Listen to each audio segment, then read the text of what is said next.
Bonjour Julia. Alors qu'est-ce que tu vas nous préparer aujourd'hui? Alors on va faire une brandade de morue.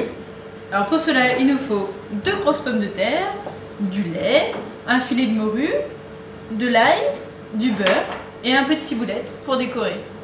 Donc on va commencer par dessaler la morue. Et tu dessales comment alors? On va la mettre à eau froide, à grande eau froide. On va changer l'eau pendant 12 heures à peu près. On va changer 2-3 fois d'eau pour dessaler la morue tout simplement. D'accord, pendant 12 heures. Et si j'ai pas le temps, je peux utiliser un autre poisson? Il y a sans problème, tu peux prendre du filet de cabillaud, du lieu, enfin, prendre un poisson blanc. Voilà, une fois qu'on a mis la morue à dessaler, on va cuire les pommes de terre dans de l'eau. Vérifier la point de cuisson avec un couteau. Voilà. Pendant que les pommes de terre sont en train de cuire, on va mettre du lait à chauffer. On va prendre 3 gousses d'ail qu'on va écraser avec la paume de la main, comme ça. Voilà.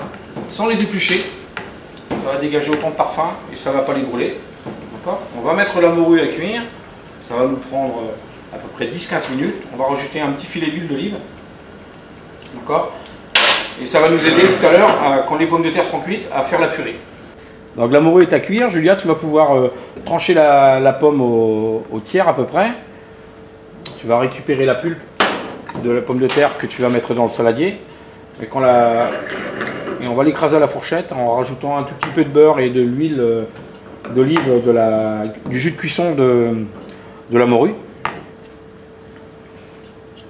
Donc là, la morue est en train de cuire. On est en train de l'émietter un tout petit peu déjà pour la préparer à aller dans la pulpe de pomme de terre. Donc en écrasant ta purée, tu vas pouvoir rajouter, je vais t'aider, je vais te rajouter ça, un petit morceau d'ail si on a envie pour écraser, d'accord, dedans. Un petit morceau de morue, voilà. On va écraser ça finement. Là, ton poisson, tu as rajouté ton cabillaud, ton ail, ta pomme de terre. On va rajouter un petit peu de ciboulette pour donner un petit goût piquant un peu et pour donner de la couleur aussi. Le mélange est prêt. Les pommes de terre sont bien écrasées. Il reste des petits morceaux. Moi, j'aime bien qu'il reste des petits morceaux qu'on sente un peu. On va mâcher. Hein.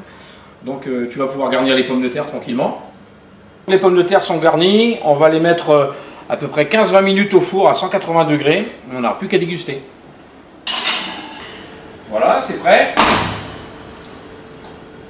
Vous pouvez accompagner ça avec un peu de mâche. Et là, vous avez un repas complet avec des féculents, du poisson et un peu de légumes. Bon appétit et à la semaine prochaine. Merci, bonne cuisine et à la semaine prochaine.